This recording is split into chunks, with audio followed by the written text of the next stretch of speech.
আসসালামু আলাইকুম। স্বাগত রুকসানার রান্নার গল্পে। কাঁঠালের বীজের ডাল খেয়েছেন কখনো? গ্যারান্টি দিচ্ছি আজকের পর থেকে কাঁঠালের বীজ আর কখনোই ফেলবেন না।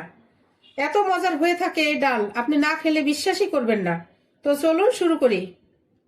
দেখুন, একটা বাটিতে কাঁঠালের বীজ নিয়েছি কতগুলো। আজ দেখাবো খুব সহজ টেকনিকে কাঁঠালের বীজ পরিষ্কার করা যায় কিভাবে। একটা লেবু নিয়েছি, লেবুর রস আমি পুরাই দিয়ে দিব। এই যে লেবুর রস দিয়ে দিয়েছি। এখন দিব আমি 1 চামচ লবণ, আর দিব হচ্ছে এখানে গরম পানি। কুসুম গরমের চেয়ে একটু বেশি দিতে হবে, একটু বেশি গরম। এখন এইভাবে দিয়ে আমি ঢেকে রাখবো 10 মিনিট। তারপরে দেখাবো কিভাবে পরিষ্কার করতে হয়। এই যে দেখুন, কষ উঠে গেছে কাঁঠালের বীজের।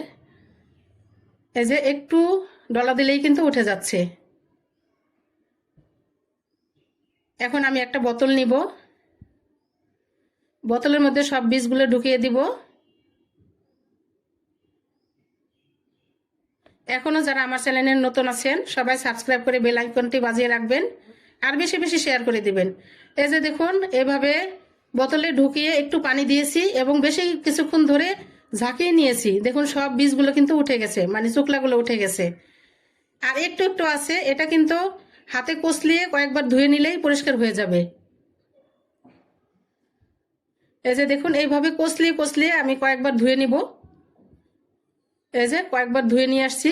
এই যে দেখুন কতটা পরিষ্কার হয়ে গেছে, একদম ক্লিন হয়ে গেছে। এই যে দেখুন, যে একটু ছিল সব উঠে গেছে। এই যে একদম পরিষ্কার হয়ে গেছে, দেখতে কিন্তু একদম সাদা ধবধবে মনে হচ্ছে।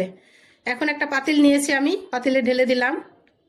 আর এখানে নিয়েছি আমি একটা পেঁয়াজ, একটা রসুন আর কয়েকটা কাঁচামরিচ দিয়ে দিলাম। আর দিয়ে দিব হাফ মগ পানি। এখন আমি সিদ্ধ বসাবো। এই যে সিদ্ধ করে ঠান্ডা করে নিয়েছি, এখন ব্লেন্ডারে জারে দিয়ে দিয়েছি। এই যে ব্লেন্ড করে নিয়ে এসছি। এখন আমি দেখাবো এটা দিয়ে কি করছি। এই যে পাতিলে ঢেলে আমি পানি দিয়ে গুলিয়ে নিয়েছি। এখন দিয়ে দেব আমি শুকনা মশলা। হলুদ গুঁড়া দিচ্ছি হাফ চা চামচের একটু বেশি।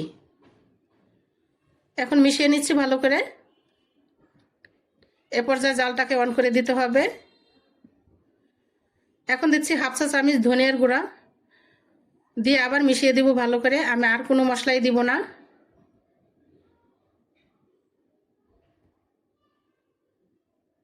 এখনো যারা নতুন আছেন সবাই সাবস্ক্রাইব করে রাখবেন, তাহলে নতুন নতুন ভিডিও পেয়ে যাবেন। এখন দিয়ে দিলাম স্বাদ মতো লবণ। এভাবে আমি রান্না করে নিব, মানে বেশ কিছুক্ষণ একটু বলক তুলে নিব। দেখুন কতটা সুন্দর লাগছে, একদম টাটকা একটা কালার হয়েছে। হয়ে গেছে আমার জাল করা। এখন আমি নামিয়ে বাগার দিয়ে দিব। একটা কড়াই নিয়েছি, দিয়ে দিলাম সাদা তেল, মানে সয়াবিন তেল।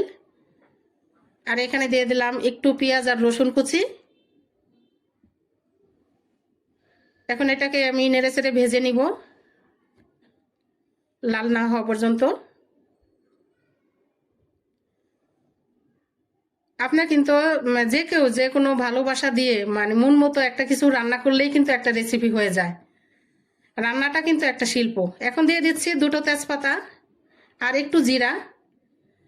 জিরাটা কিন্তু অবশ্যই দিবেন। এভাবে আমি ভেজে একটু লালচে করে নিব।